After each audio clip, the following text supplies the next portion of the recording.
नमस्कार दोस्तों। स्वागत है आप सभी का आपके अपने YouTube channel Puneet classes Dholpur में।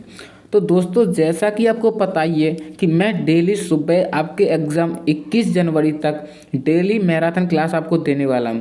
शाम को एक मैराथन क्लास होती है, उसमें मैं पूरी पेडागॉजी कराने वाला हूं, जिसमें भी 1100 से ज़्यादा क्वेश्चन बताने वाला हूं। तो वो वाली मैराथन भी आप देखा करो। और सुबह 10 बजे मैं CDP की ओनली CDP के जो क्वेश्चन होते हैं दोस्तों, उनकी मैराथन लेके आता हूं, जो दोस्तों आपके एग्ज़ाम तक मैं सारे जो क्वेश्चंस होते हैं इंपॉर्टेंट पूरे संपूर्ण CDP के वो क्वेश्चन आपको कराने वाला हूं। ठीक है, तो आपको क्या करना है, आपको भी थोड़ा सपोर्ट करना है। आप इस वीडियो को उन दोस्तों के पास भेजिए जो पेड कोर्स नहीं खरीद सकते, यानी कि पेड क्लासेज नहीं ले सकते। तो आप इन क्लासेज को उनके पास सेंड कीजिए, क्योंकि दोस्तों ऐसे कई जो स्टूडेंट्स हैं मैंने देखे हैं दोस्तों, कई बार जिन्होंने फॉर्म भर दिया CTET का, लेकिन दोस्तों क्लियर नहीं हुआ है। तो दोस्तों उनके लिए मैं बोलना चाहूँगा, आप इन क्वेश्चनों को अच्छे से विश्लेषण करके पढ़िए, आपका CTET एग्ज़ाम अच्छे से पास हो जाएगा। ठीक है, तो आप बिना टाइम गवाए शुरू करते हैं दोस्तों, क्योंकि इतना टाइम नहीं है और भी मैराथन क्लास करनी है। तो आप शुरू कीजिए। आपका फर्स्ट क्वेश्चन है, आपकी स्क्रीन पर दिख रहा है, आप इसका आंसर देने की कोशिश करें। बच्चे की बुद्धि लब्धि 90 से 110 के मध्य है, वह है सामान्य बुद्धि, प्रखर बुद्धि, उत्कृष्ट बुद्धि या प्रतिभाशाली। तो आप इसका आंसर देने की कोशिश करें दोस्तों, आपके लिए टाइम देता हूं। दोस्तों अब मैं आपको वैसे बता दूं, 70 से कम होता है जड़ बुद्धि, 70 से 90 होती है मंद बुद्धि, 90 से 110 होती है सामान्य बुद्धि, और 110 से 120 होती है प्रतिभाशाली बुद्धि, और 120 से 140 होती है प्रखर बुद्धि। तो दोस्तों आपको आंसर पता चल ही गया होगा। 90 से 110 के मध्य जो बुद्धि लब्धि होती है दोस्तों, कौन सी बुद्धि लब्धि होती है दोस्तों? सामान्य बुद्धि लब्धि। तो ऑप्शन ए जो बता रहे हैं दोस्तों, उनका राइट आंसर हो जाएगा। ठीक है, और प्रखर बुद्धि कितनी बताई दोस्तों मैंने? 120 से 140 के बीच में होती है। प्रतिभाशाली होती है दोस्तों 110 से 120 में। 90 से 110 सामान्य होता है, 70 से 90 मंद बुद्धि होता है, और 70 से कम वाले को जड़ बुद्धि या मूर्ख बुद्धि कहते हैं। अगर आपको ये समझ में नहीं आया तो एक बार और रिपीट कर देता हूँ। बच्चे की बुद्धि लब्धि 90 से 110 के मध्य है, वह कैसा बालक होगा? तो वह सामान्य बुद्धि वाला बालक होगा। ठीक है, तो बढ़ते हैं दोस्तों अपने अगले दूसरे क्वेश्चन की तरफ। आपको अगर समझ में ना आए तो आप कमेंट कर देना मुझे। बच्चे के लिए निःशुल्क एवं अनिवार्य शिक्षा का अधिकार अधिनियम कितने वर्ष के बच्चे के लिए लागू है? यानी कि बच्चे के लिए निःशुल्क एवं अनिवार्य शिक्षा का जो अधिकार अधिनियम बनाया गया है, कितने वर्ष के बच्चे के लिए लागू है? आपके ऑप्शन दे रखे हैं 6 से 14, 7 से 13 या 5 से 11 वर्ष। तो आप इस क्वेश्चन का आंसर देने की कोशिश करें दोस्तों। जी हाँ, तो इसका राइट आंसर क्या हो जाएगा दोस्तों? 6 से 14 वर्ष। क्योंकि दोस्तों बच्चे का जो निःशुल्क अनिवार्य शिक्षा का अधिकार अधिनियम है दोस्तों, कौन से आर्टिकल में दिया गया है दोस्तों? Article 21A। उसमें क्या बताया गया दोस्तों? RTE 2009 के अकॉर्डिंग कहा गया था कि 6 से 14 वर्ष के बच्चों को निःशुल्क एवं अनिवार्य शिक्षा दी जानी चाहिए। ठीक है, तो ऑप्शन ए जो बता रहे हैं उनका राइट आंसर हो जाएगा। चलते हैं दोस्तों अपने नेक्स्ट क्वेश्चन की तरफ। अगला क्वेश्चन है आपका, एक बच्चे की बुद्धि और विकास के अध्ययन की सर्वाधिक अच्छी विधि कौन सी है? बताइए दोस्तों, एक बच्चे की बुद्धि और विकास के अध्ययन की सर्वाधिक अच्छी विधि कौन सी है? आपके ऑप्शंस आपके सामने दे रखे हैं। मनोविश्लेषण विधि, तुलनात्मक विधि, विकासीय विधि या सांख्यिकी विधि। तो बताइए, जैसे कि एक बच्चे की वृद्धि और विकास के अध्ययन की सर्वाधिक अच्छी विधि कौन सी है? बताइए। जैसे कि कोई बालक है, ठीक है, ए बालक है, इसके विकास के अध्ययन की जानकारी चाहिए हमें, इसने कितना वृद्धि की, कितना विकास किया, तो इसकी जानकारी चाहिए। तो इसके लिए मुझे सबसे ज़्यादा इनमें से कौन सी अच्छी सबसे विधि है, उसका आंसर बताइए आप। आपके ऑप्शन दे रखे हैं मनोविश्लेषण विधि, तुलनात्मक विधि, विकासीय विधि या सांख्यिकी विधि। तो दोस्तों मैं अगर मानूं तो तुलनात्मक विधि होती है, लेकिन दोस्तों एक बार ये क्वेश्चन पूछा गया था दोस्तों सुपर टेट में। तो सुपर टेट में जो इसका आंसर माना गया था दोस्तों विकासीय विधि माना गया था। कौन सा माना गया था दोस्तों? विकासीय विधि माना गया था। बहुत से यूट्यूबर और वो बताने लगे हैं कि आप मेरी मानो, लेकिन दोस्तों मैं किसकी मानूं? जो बोर्ड ने बताया था दोस्तों, विकासीय विधि बताया था। तो ऑप्शन सी इसका राइट आंसर हो जाएगा। ठीक है, नेक्स्ट बढ़ते हैं दोस्तों। अपना नेक्स्ट क्वेश्चन है, गार्डनर ने 7 बुद्धि का अधिमान निर्धारित किया, इनमें से कौन सा नहीं है? जो गार्डनर थे दोस्तों, उन्होंने बहुबुद्धि का सिद्धांत दिया था, आपको अच्छे से पता होगा।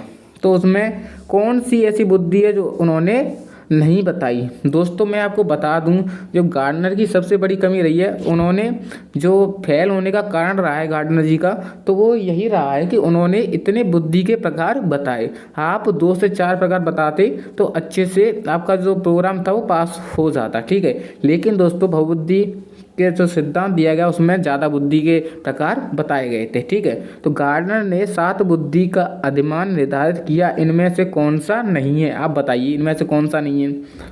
तो दोस्तों स्थान बुद्धि, स्थान संबंधी बुद्धि भी थी उसमें। अंतर्वैयक्तिक बुद्धि थी, अंतर्वैयक्तिक बुद्धि यानी कि दूसरे के बारे में जानना, वही अंतर्वैयक्तिक बुद्धि कहलाती है। भाषात्मक बुद्धि दोस्तों, नेता सरपंच यानी कि कोई भी नेता आपसे झूठ बोल जाए लेकिन फिर आपके सामने आके नहीं ऐसा नहीं है ऐसे बोल जाए, तो भाषात्मक बुद्धि भी थी उसमें। लेकिन दोस्तों भावात्मक बुद्धि आपने पढ़ी होगी। भावात्मक बुद्धि किसने दी थी दोस्तों? डेनियल गोलमैन ने दी थी। किसने दी थी दोस्तों? डेनियल गोलमैन ने दी थी। आप याद रखना कि भावात्मक बुद्धि किसने दी थी? डेनियल गोलमैन ने दी थी। गार्डनर के 7 बुद्धि अधिमानों में भावात्मक बुद्धि नहीं थी। तो ऑप्शन बी इसका राइट आंसर हो जाएगा। बढ़ते हैं अपने अगले क्वेश्चन की ओर। आई होप आपको अच्छे से समझ में आ रहा होगा। अगर समझ में नहीं आ रहा है तो प्लीज़ मुझे बता दीजिए, मैं फिर से बता दूंगा। तो बढ़ते हैं दोस्तों अपने अगले क्वेश्चन की तरफ। अगला क्वेश्चन आपका, यदि एक बच्चे की मानसिक आयु 5 वर्ष है तथा वास्तविक आयु 4 वर्ष है तो उस बच्चे की बुद्धि लब्धि होगी। इसका आंसर बताइए आप। यदि एक बच्चे की मानसिक आयु 5 वर्ष है, उसकी वास्तविक आयु 4 वर्ष है, तो उस बच्चे की बुद्धि लब्धि क्या होगी? तो बुद्धि लब्धि का जो सूत्र होता है दोस्तों, क्या होता है? MA/CA × 100, यानी मानसिक आयु और वास्तविक आयु × 100। तो मानसिक आयु कितनी है दोस्तों? 5, और वास्तविक आयु कितनी है दोस्तों? 4 × 100। ठीक है, 100 से 4 25 बार, 25 पंजे 125, तो 125 इसका आंसर आ जाएगा। ठीक है, तो 125 जिनका भी आ रहा है ऑप्शन ए उनका राइट आंसर हो जाएगा। तो दोस्तों आप इस क्वेश्चन को तो अपनी झोली में रख लो, क्योंकि ये वाला क्वेश्चन दोस्तों एक क्वेश्चन इनमें से आना तो आना ही है। तो आप इस क्वेश्चन को तो वेरी वेरी इंपॉर्टेंट मान लो, स्टार लगा देता हूँ। आप इस PDF को मेरे टेलीग्राम चैनल से जुड़ के ले सकते हैं, लिंक डिस्क्रिप्शन में होगी। तो आप ऐसे क्वेश्चन को ज़्यादा से ज़्यादा हल करें। वैसे इन क्वेश्चनों में कुछ है नहीं ज़्यादा खास। ठीक है, तो इसका राइट आंसर क्या हो जाएगा? 125। बढ़ते हैं दोस्तों अपने अगले क्वेश्चन की तरफ। अगला क्वेश्चन है, मनोविज्ञान शिक्षा का आधारभूत विज्ञान है, यह किसने कहा था? आपके ऑप्शन दे रखे हैं, आप बताइए इसका राइट आंसर। आपको क्वेश्चन भी दे रखा है, आपको आंसर भी दे रखे हैं, तो बताइए इनमें से देख के। आपका जो CTET का एग्जाम लग रहा है, तो आप बताइए इसका आंसर क्या होगा। मनोविज्ञान शिक्षा का आधारभूत विज्ञान है, यह किसने कहा था दोस्तों? आपके ऑप्शन दे रखे हैं BN झा, स्किनर, डेविस और वुडवर्थ। तो बताइए दोस्तों आपका इसका राइट आंसर क्या होगा। तो दोस्तों इसका जो राइट आंसर होगा स्किनर। स्किनर ने कहा था दोस्तों मनोविज्ञान शिक्षा का आधारभूत विज्ञान है। तो आप इसे अच्छे से याद रखना। ये वाली परिभाषा 2 से 3 बार पूछी जा चुकी है। स्किनर की क्या परिभाषा है दोस्तों? शिक्षा का आधारभूत विज्ञान। ठीक है, सुपर टेट में 2 बार पूछ ली गई थी। तो आप दोस्तों इन क्वेश्चन में से आप खुद का एनालिसिस करें। अगर आपको क्वेश्चन गलत लग रहा है तो आप उसका फिर भी कमेंट करें। अगर आपका गलत होता है तो कोई दिक्कत नहीं, लेकिन आपको याद हो जाएगा उससे। ठीक है, आप इन क्वेश्चनों में से खुद का एनालिसिस करके मुझे कमेंट करके बताना कि आपके इन क्वेश्चनों में से कितने ठीक हुए। ठीक है, तो बढ़ते हैं अपने अगले क्वेश्चनों की ओर। अगला 7वां क्वेश्चन है अपना स्क्रीन पर। हिंदी अक्षरों को बालक किस आयु में पहचानने लगते हैं? हिंदी अक्षरों को बालक किस आयु में पहचानने लगते हैं? आपके ऑप्शन दे रखे हैं 3 वर्ष में, 4 वर्ष में, 5 वर्ष में या 6 वर्ष में। तो हिंदी अक्षरों को बालक किस आयु में पहचानने लगते हैं? तो आप इसका राइट आंसर बताइए दोस्तों। आपके घर में कोई भी बालक या बच्चा तो होगा ही, तो आपको तो थोड़ा एक्सपीरियंस भी मिल जाएगा। बताइए हिंदी अक्षरों को बालक किस आयु में पहचानने लगते हैं? तो दोस्तों इसका राइट आंसर हो जाएगा 5 वर्ष में। कलर्स की पहचान करते हैं दोस्तों 6 वर्ष में, यानी रंगों को पहचानने लग जाते हैं कब? 6 वर्ष की आयु में। लेकिन हिंदी अक्षरों को बालक किस आयु में पहचानते हैं? 5 वर्ष में। तो ऑप्शन सी इसका राइट आंसर हो जाएगा। जो ऑप्शन सी बता रहे हैं दोस्तों उनका राइट आंसर हो जाएगा। अगर आपको समझ में आ रहा है तो प्लीज़ सब्सक्राइब करिए और वीडियो अच्छी लग रही है तो लाइक करना ना भूलें। अगला क्वेश्चन है आपका, एलेक्सिया क्या है? एलेक्सिया क्या है? यानी कि दोस्तों आपने पढ़े होंगे डिसलेक्सिया, डिस्ग्राफिया। तो दोस्तों क्या है ये? अक्षमता है। किसके लिए? तो एलेक्सिया क्या है? पढ़ने की अक्षमता। आपके ऑप्शन दे रखे हैं पढ़ने की, लिखने की, सीखने की या सुनने की। तो दोस्तों आपको पता है एलेक्सिया, एल आ गया, एल यानी लर्निंग, ठीक है। डिसलेक्सिया उसमें भी एल आ रहा है, तो डिसलेक्सिया भी पढ़ने की अक्षमता ही है, ठीक है। तो ऑप्शन ए इसका राइट आंसर हो जाएगा। जो भी ऑप्शन ए बता रहे हैं उनका राइट आंसर हो जाएगा। तो आप पहले एक बार इस वीडियो को शेयर कीजिए सभी उन दोस्तों के पास जिनको इस वीडियो की ज़्यादा ज़रूरत है। आपका नेक्स्ट क्वेश्चन है, प्याजे की औपचारिक संक्रियात्मक अवस्था किस आयु अवधि तक मानी जाती है? आपके ऑप्शन दे रखे हैं, आप बताइए इनका राइट आंसर क्या होगा।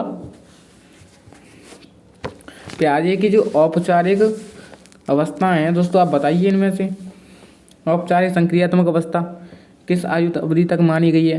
तो दोस्तों हाँ, इसका जो राइट आंसर क्या हो जाएगा दोस्तों 11 से 15 वर्ष। क्योंकि दोस्तों 0 से 2 वर्ष तक कौन सी है दोस्तों? संवेदी अवस्था। कौन सी दोस्तों? संवेदी अवस्था। और 2 से 7 वर्ष कितनी कौन सी दोस्तों? प्राक संक्रियात्मक अवस्था। कौन सी? प्राक संक्रियात्मक अवस्था। 7 से 11 वर्ष है दोस्तों मूर्त। कौन सी? मूर्त। और 11 से 15 वर्ष है दोस्तों औपचारिक। कौन सी दोस्तों? औपचारिक या अमूर्त। तो आप ऐसे याद रखना है दोस्तों जीन प्याजे से। इसमें से एक क्वेश्चन तो आना है, आना है, आना है। मैंने पहले ही बताया था जीन प्याजे की इन अवस्थाओं में से क्वेश्चन आना है। तो आप याद रखना संवेदी, प्राक अवस्था, प्राक संक्रियात्मक अवस्था, मूर्त और अमूर्त। ऐसे याद रख लेना शॉर्ट में, ठीक है। 0 से 2, 2 से 7, 7 से 11, 11 से 15, बस सिंपल। तो आपको ये आंसर समझ में आ गया होगा। इसका जो राइट आंसर है 11 से 15 वर्ष हो जाएगा, ठीक है। बढ़ते हैं अपने अगले क्वेश्चन की तरफ। अगला क्वेश्चन है आपका 11 से 15 वर्ष। आपका जो आंसर था पिछला वो हो गया। गर्भ में बालक को विकसित होने में कितने दिन लगते हैं? गर्भ में जो बालक को विकसित होने के लिए कितने दिन लगते हैं दोस्तों? तो दोस्तों ऐसा क्वेश्चन अगर आपसे पूछा जाता है तो आप खुद कंफ्यूज हो जाते हैं। क्यों? क्योंकि दोस्तों ये साइंस से जुड़ा क्वेश्चन है, लेकिन दोस्तों सीडी में पूछा गया। क्यों पूछा गया? बाल विकास आपके अंदर दिया गया है, ठीक है। तो आप ऐसे क्वेश्चन को भी गलत करते हो तो आप बहुत भीड़ में कम हो जाते हो, ठीक है। तो इसका जो राइट आंसर है दोस्तों बताइए, इसका राइट आंसर क्या होगा? 150, 280, 390 या 460? बताइए इसका राइट आंसर क्या होगा दोस्तों। गर्भ में बालक को विकसित होने में कितने दिन लगते हैं? बताइए दोस्तों। आपको पता ही है 9 माह लगते हैं। 9 माह। 1 माह में कितने दिन होते हैं? 30 का एवरेज लगा के 9 × 27 तो 270 दिन। 270 इसमें ऑप्शन में नहीं है तो लगभग कौन सा है? 280। तो ऑप्शन बी इसका राइट आंसर हो जाएगा। थोड़ा लॉजिक भी लगाया करो यार। सबसे बड़ा जो लॉजिक होता है दोस्तों यही होता है, ठीक है। तो 280 दिन हो जाएगा, ठीक है। नेक्स्ट क्वेश्चन की बात करें दोस्तों, आपका नेक्स्ट क्वेश्चन है, किस मनोवैज्ञानिक ने अपने 3 वर्षीय पुत्र का अध्ययन किया? बताइए किस मनोवैज्ञानिक ने अपने 3 वर्षीय पुत्र का अध्ययन किया था? पेस्टोलॉजी, वॉटसन, स्टैनली हॉल और जेम्स अली। बताइए किस मनोवैज्ञानिक ने अपने सबसे छोटे 3 वर्षीय पुत्र का अध्ययन कर लिया था साइकोलॉजी के लिए? तो दोस्तों वो कौन थे? महान दार्शनिक पेस्टोलॉजी ने दोस्तों चाइल्ड इस 3 वर्षीय पुत्र पर अध्ययन किया और चाइल्ड डेवलपमेंट सोसाइटी की स्थापना करी। बाल मनोविज्ञान के सबसे पहले प्रथम जनक कौन माने जाते हैं दोस्तों? पेस्टोलॉजी को माना जाता है। प्रथम विचारक भी पेस्टोलॉजी हैं, ठीक है। तो दोस्तों आपको अच्छे से समझ में आ रहा होगा। बढ़ते हैं अपने अगले क्वेश्चन की तरफ दोस्तों। अगला क्वेश्चन है आपका, बालक का विकास होता है सिर से पैर की ओर, पैर से सिर की ओर, दोनों ओर से, या इनमें से कोई नहीं? तो आपने पढ़ा होगा सिर मस्तकोदमुखी। तो ऐसे दोस्तों आपको पता है कि सिर से पैर की ओर होता है या पैर से सिर की ओर होता है या दोनों ओर से उठता है? बताइए बालक का विकास कैसे होता है? मैंने आंसर भी बता दिया, फिर भी बताओ आप। कमेंट कीजिए, कमेंट भर दीजिए। तो दोस्तों मैं आपको बता दूं जो बालक का विकास होता है कैसे होता है दोस्तों? सिर से पैर की ओर, सिर मस्तकोदमुखी, ठीक है, सिर से पैर की ओर। तो ऑप्शन ए इसका राइट आंसर हो जाएगा। जो ऑप्शन ए बता रहे हैं दोस्तों उनका राइट आंसर हो जाएगा। बढ़ते हैं अपने अगले क्वेश्चन की ओर। अगला क्वेश्चन है आपका दोस्तों, विकास के संबंध में गलत कथन है। गलत कथन बताना है दोस्तों। आपके ऑप्शन दे रखे हैं, आप बताइए गलत कथन कौन सा है विकास के संबंध में? विकास तो आपने अच्छे से पढ़ा होगा। विशिष्ट से सामान्य की ओर होता है विकास, या सार्वभौमिक प्रक्रिया है, दिशा सिर से पैर की ओर होती है, या वर्तुलाकार गति से होता है? तो दोस्तों दिशा सिर से पैर की ओर होती है, अभी पढ़ के आए हैं हम, ठीक है। सार्वभौमिक प्रक्रिया ये भी सही है, ठीक है। वर्तुलाकार गति से होता है, ये भी सही है। कभी धीमी गति कभी तेज गति, यानी कि दोस्तों कभी सिर बन रहा है, फिर हाथ, फिर पैर, फिर ऐसे ऐसे ऐसे जो निर्माण होता है, विकास होता है, तो वर्तुलाकार होता है। और आपको पता ही होगा कि जो सिर मैंने अभी बताया सिर से पैर की ओर होता है विकास, सार्वभौमिक प्रक्रिया है और वर्तुलाकार होता है। तो आपको क्या देखना है, आप इसका आंसर पहले वैसे ही दे सकते हो। कैसे? आंसर से, यानी कि आपको इसमें देखना है कि जब बच्चा पैदा होता है तो सामान्य होता है या विशिष्ट होता है। तो दोस्तों आपको पता ही होगा जब बच्चा पैदा होता है दोस्तों सामान्य पैदा होता है। कैसा होता है दोस्तों? सामान्य पैदा होता है, उसके बाद विशिष्ट बनता है, ठीक है। तो दोस्तों विकास का संबंध में गलत कथन कौन सा हो जाएगा? विशिष्ट से सामान्य की ओर। तो ऑप्शन ए जो बता रहे हैं दोस्तों उनका सही हो जाएगा, ठीक है। तो आपको आई होप अच्छे से समझ में आ रहा होगा आपको। तो बढ़ते हैं दोस्तों अपने अगले क्वेश्चन की ओर। अगला क्वेश्चन है आपका, विशिष्ट से सामान्य की ओर हो गया आपका। गर्भधान काल की अवस्था नहीं है। गर्भधान जब गर्भ टाइम होता है तो उसकी अवस्था नहीं है, ऐसा पूछा गया है, ठीक है। तो आपके ऑप्शन दे रखे हैं शैशवावस्था, डिम्ब, बीजकरण या भ्रूणावस्था। तो बताइए इसका राइट आंसर क्या होगा दोस्तों? सिंपल सा क्वेश्चन है दोस्तों। डिम्ब अवस्था, बीजकरण अवस्था और भ्रूणावस्था, तीनों अवस्था किससे संबंधित दोस्तों? गर्भधान से संबंधित है, ठीक है। लेकिन दोस्तों शैशवावस्था शिशु के जन्म के बाद की अवस्था होती है। तो ऑप्शन ए इसका राइट आंसर हो जाएगा, ठीक है। जो ऑप्शन ए बता रहे हैं दोस्तों उनका राइट आंसर हो जाएगा, ठीक है। तो बढ़ते हैं दोस्तों अपने अगले क्वेश्चन की ओर। आपका अगला क्वेश्चन है, मानव जीवन की मनोभौतिक एकता कहलाती है। मानव जीवन की मनोभौतिक एकता कहलाती है। आपके ऑप्शंस दे रखे हैं, मन तथा शरीर का विकास, शरीर तथा हड्डियों का विकास, शरीर तथा हृदय का विकास, या आत्मा तथा मांसपेशियों का विकास। तो दोस्तों मानव जीवन की मनोभौतिक एकता, तो आप वैसे ही देख लीजिए दोस्तों, मन, इसमें मन आ रहा है, ठीक है। मन यानी मन, आत्मा भी हो सकता है, मन भी हो सकता है, ठीक है। तो 2 ऑप्शन तो ये हो गया अलग। और फिर भौतिक, भौतिक क्या होता है दोस्तों? शरीर होता है। क्या होता है दोस्तों? भौतिक शरीर होता है, ठीक है। तो आप देख लीजिए मन और शरीर किस में आ रहा है? मन तथा शरीर का विकास ऑप्शन ए में आ रहा है ना। अब देख लीजिए खुद, आप खुद उसका अर्थ निकालोगे तो आपका आंसर खुद क्वेश्चन में ही रखा है, ठीक है। तो मन तथा शरीर का विकास ही मनोभौतिक एकता कहलाती है, ठीक है। तो ऑप्शन ए इसका राइट आंसर हो जाएगा। आप बोलोगे सर कि आत्मा और मांसपेशी भी तो हो सकता है। हाँ हो सकता है, लेकिन आप ये देखिए ना, मांसपेशियों से पूरा शरीर नहीं बनता, लेकिन शरीर से पूरा शरीर बनता है, ठीक है। तो आज सबसे जो बेस्ट आंसर वही होगा, मन तथा शरीर का विकास, ठीक है। अगले क्वेश्चन की ओर बढ़ते हैं। आपका अगला क्वेश्चन है,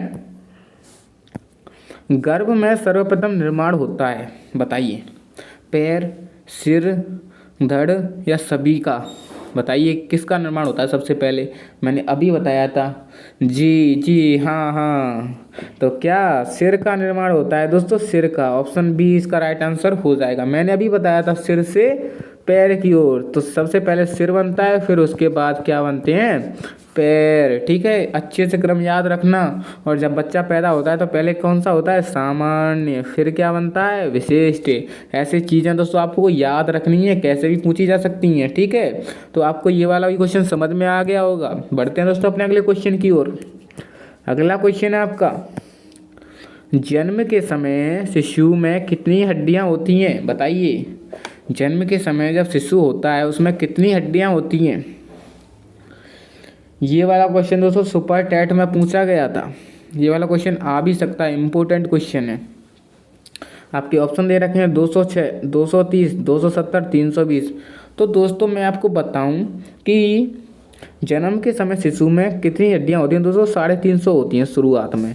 फिर बाल्यावस्था, शैशवावस्था आती है, उसमें हो जाती है दोस्तों 270। और फिर किशोरावस्था में हो जाती है दोस्तों 206। तो दोस्तों इसमें 350 ऑप्शन 350 कहीं भी दे रखा नहीं है। तो इसका जो राइट आंसर माना था दोस्तों 270 माना था। कितना माना था दोस्तों? 270 माना था। आपको तीनों याद रखनी है दोस्तों। जन्म के समय 350, और शैशवावस्था में 270, ठीक है, और किशोरावस्था में 206। तो आपको तीनों चीज़ याद होनी चाहिए। ठीक है, तो नेक्स्ट क्वेश्चन की ओर बढ़ते हैं। आपका नेक्स्ट क्वेश्चन है, बालक अपनी माँ को पहचानना प्रारंभ कर देता है। आपके ऑप्शन हैं 6 माह, 8 माह, 9 माह या 3 माह। तो बालक अपनी माँ को कौन से माह से पहचानने लग जाता है? आप इसका राइट आंसर बताइए क्या होगा? ये तो आपको पता ही होगा।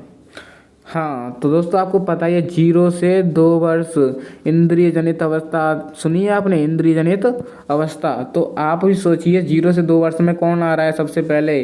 3 माह। तो 3 माह से ही पहले ही बच्चा अपनी माँ को पहचानने लग जाता है। ठीक है, तो ऑप्शन डी इसका राइट आंसर हो जाएगा। अगले क्वेश्चन की ओर बढ़ते हैं। अगला क्वेश्चन है आपका, बालक के जन्म के समय शिशु के मस्तिष्क का भार होता है। बालक के जन्म के समय शिशु के मस्तिष्क का जो भार होता है वो कितना होता है? बताइए। आपके ऑप्शंस दे रखे हैं आपकी स्क्रीन पर। बताइए इसका राइट आंसर क्या होगा? जल्दी से कमेंट करके बताइए।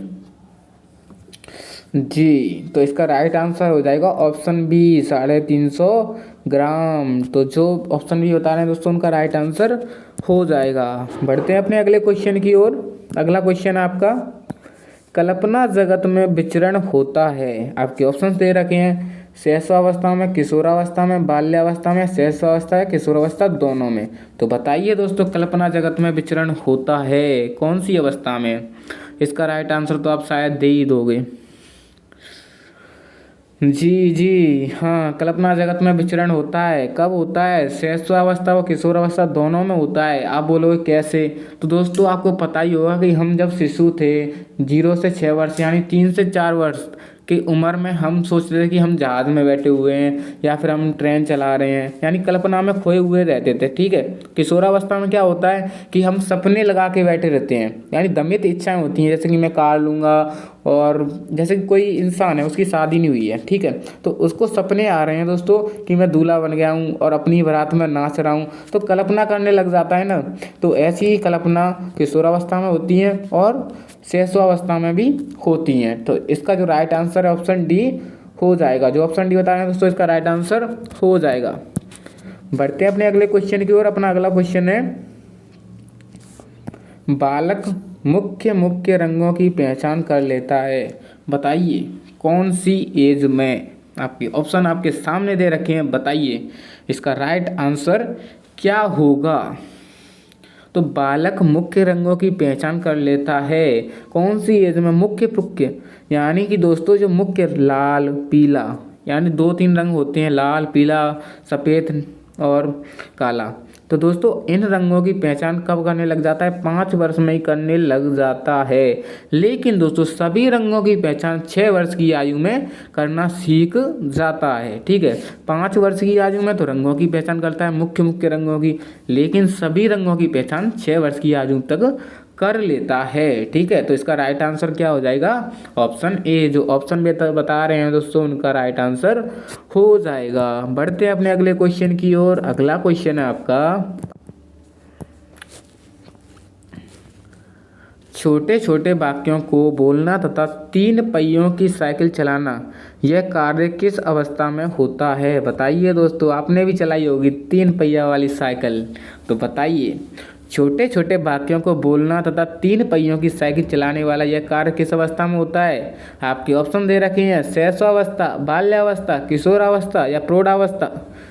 तो दोस्तों आपको पता ही होगा कि छोटे छोटे वाक्यों का बोलना तथा 3 पहियों की साइकिल चलाना यह कार्य किस अवस्था में होता है? कमेंट करके जल्दी बताएं दोस्तों।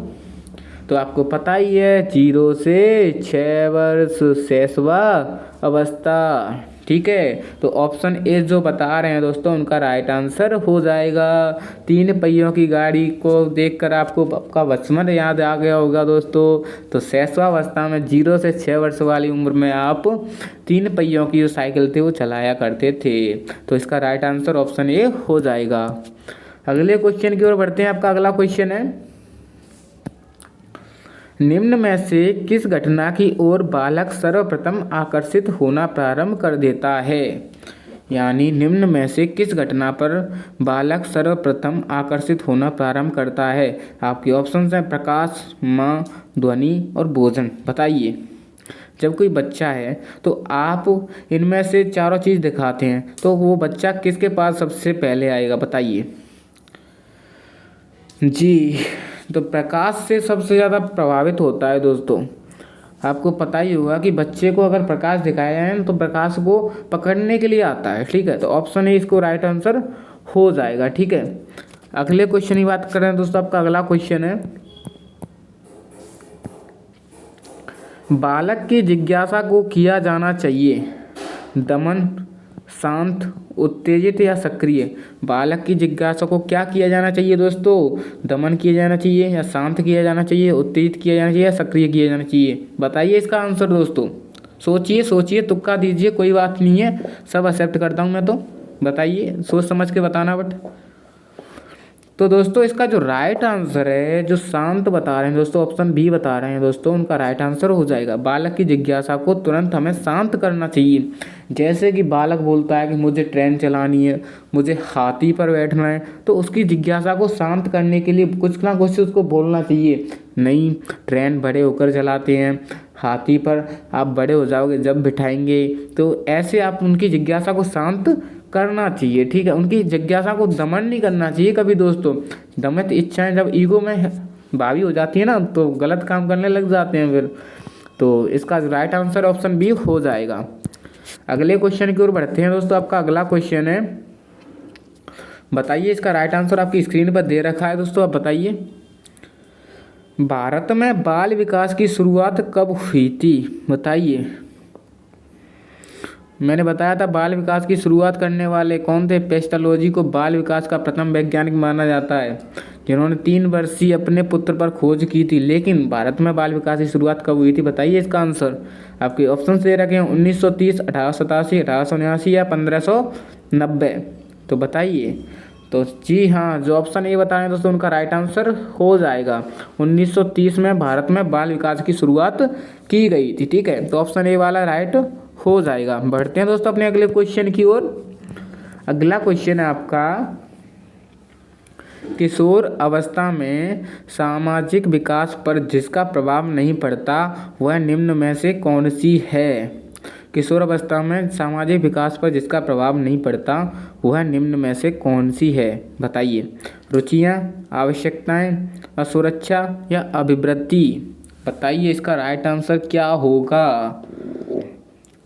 किशोर अवस्था में सामाजिक विकास पर जिसका प्रभाव नहीं पड़ता वह निम्न में से कौन सी है? देखो, रुचियों का भी पड़ जाएगा, कोई भी रुचि हो तो उस पर भी पड़ जाएगा। आवश्यकताओं का भी प्रभाव पड़ता है दोस्तों। अभिवृद्धि का भी प्रभाव पड़ता है दोस्तों।